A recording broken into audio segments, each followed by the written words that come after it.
Narito na naman tayo para sa isang napaka-sweet at nakakakilig na love story nila Kalingap Edu at Ate Viancy. Tulad mo ay aking makilala at kung ano Sa pagpapatuloy ng ating love story ay may malaki talagang surprise ang Kalingap team para sa pamilya ni Ate Viancy, kaya naman ito ang mga nangyari. Noong pumunta nga si Kalingap Edu sa kanilang bahay ay wala pa si Ate Viancy, kaya naman ang papa na lamang niya ang isinama niya sa lupa na pagtitirikan ng kanilang bahay. Dahil sinabi nga ng Kalingap team gawa ni Kalingap Rab na malalakihan pa daw ang kanilang bahay dahil dinagdagan pa ng kanilang mga sponsors ang budget para sa kanilang lupa at madadagdagan pa daw ito ng another 100 square meter.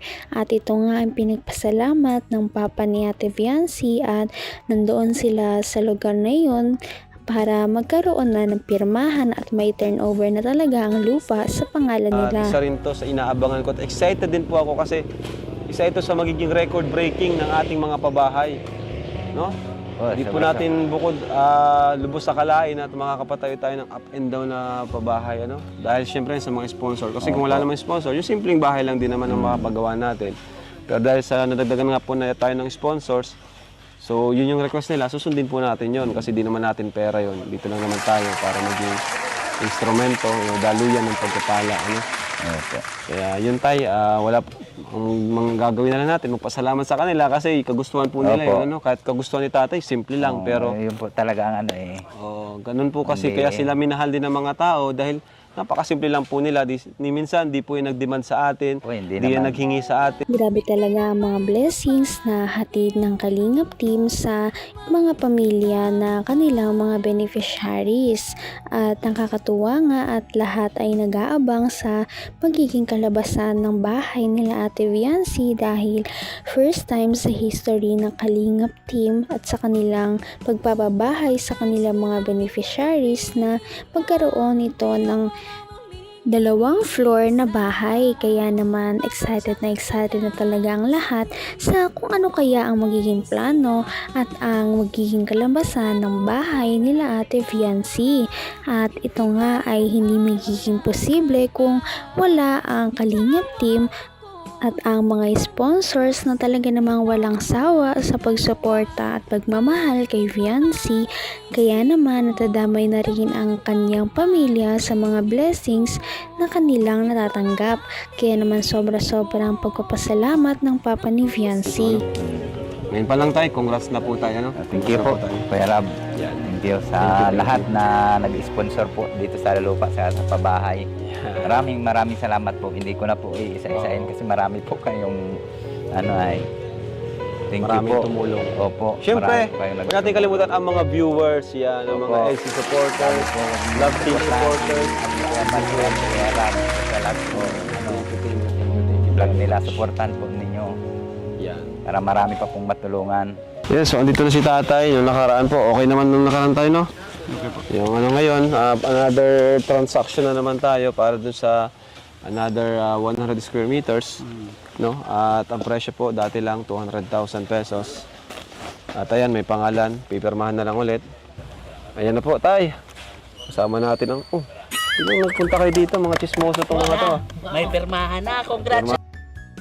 Nakakatuwa talaga dahil mas malalakihan pa nga ang bahay nila Ate Viancy at malaki na nga ito noong nakaraan dahil ito na ang pinagpunan ng mga sponsors para sa bahay nila at meron na nga daw itong 2-story na palapag.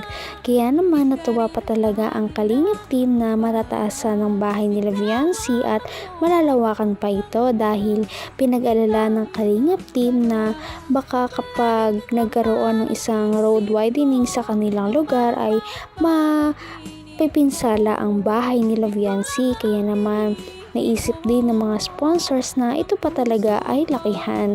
Kaya naman magkakaroon ito ng isang malawak na bahay at marawak na din na garahe at meron pa itong space na pagtitindahan sa harap ng kanilang bahay. Talaga namang all-in-one na ang kanilang bahay magmula noong araw na yun. Kaya lahat ay tuwang-tuwa. Ayan na guys!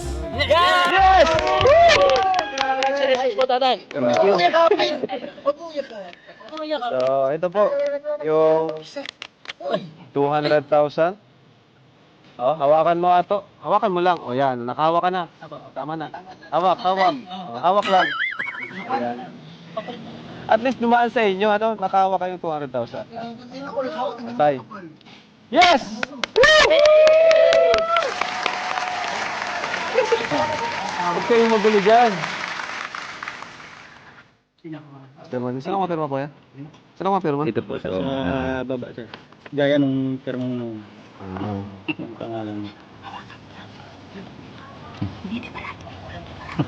Bakit ka mas ito? Hanap tinago.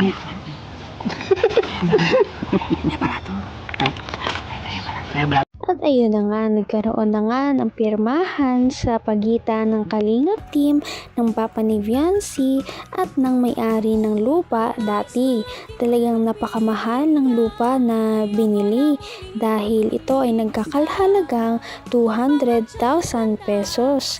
Kaya naman lubos ang pagpapasalamat ng Papa ni Viancy sa bagong biyaya na dumating sa kanila. Kaya naman ganon din kamahal ang lupa na yon dahil masyado daw maganda ang location na yon dahil malapit iyon sa mga pamilihan, sa mga mall, malapit din ito sa bahay ni Kalingap Edu at higit sa lahat, mas malapit daw ito sa mga paaralan kaya naman hindi na mahihirapan si Viancy at ang kapatid nito maglakad. Bakit tayo ano? Medyo mas may preso ang ano dito lupa. Dahil sa pwesto ano tayo? Location. Yun. Palakpakan natin. Nabuhay siya tatay. Maraming salamat po sa mga nag-sponsor sa lupa at sa bahay po. Yun. Ayun. Tara. Malapit na mag-uwian sila, no? Diyansi ngayon. Oo nga eh. Ano na oh. Siguro mga 30 minutes na lang. Makakano na yun. 30 minutes na lang po kayo, do? Sana makita natin siya. Oy, parang namimiss mo, ah. Grabe. Ang hirap pala ng ganito, no? Kailangan pa natin maghintay dito para makita lang siya. Layo pa naman ang lugar niya. Kailan po talaga kayo, do? Talagang Pagka may namimiss yan. pasok, dapat po talaga maghintay po tayo. Baka Basta. gabi na tayo ng mga kauwi. Ha? Nandito lang po kami para kahit gabihin po tayo, Kuya Edo, maghintay po tayo dito. Susunduin natin siya tapos ganyan pa suot mo. Baka tayo pagtawanan ng mga... Sa kabilang banda, pagkatapos ng pirmahan ay tumungo na nga si Kalingap Edu sa school nila Ate Viancy para siya ay surprise at sunduin. Dahil hindi na nga sila nag-uusap ng mga ilang araw dahil napapansin niyang parang cold na daw si Ate Viancy sa kanya at hindi na ito nagre-reply palagi. Kaya gusto niya itong puntahan at tanungin kung ano ba talaga ang nangyari sa kanilang dalawa.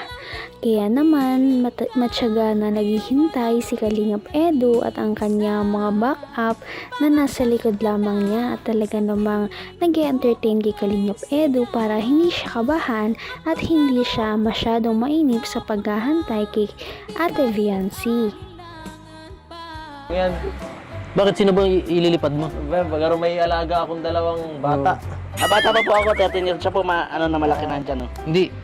Baka iwasan nila tayo. Hindi po, pagtatanggol po kita, Kuya Edo. Pero ako super ato eh. Baka lalong mahiya yung pag nakita kayo. Sa likod na lang po ako, Kuya Edo. Hindi yun mahihiya, matutuwa sa amin yun kasi karakter ng kanilang stop toys. Hindi naman kami kinakaya ni Biancy. Natutuwa yun sa amin. Oo. Wala signal pala dito. Hindi ko siya ma-chat kasi wala Walang signal. signal. Wala rin siya cellphone. Paano yan? Kasi po sana hindi pa tayo naiwan. Sige, ikaw ba? Baby. Ginagawa. Ayusin mo. Ayusin mo. Kaya na, nakapasok din ako eh. Ha? Hintayin lang natin dito siya. Sige po. May kamukha ka dun. Saan po? Sa loob. Ayun na. Ayun na po, Kuya Edo.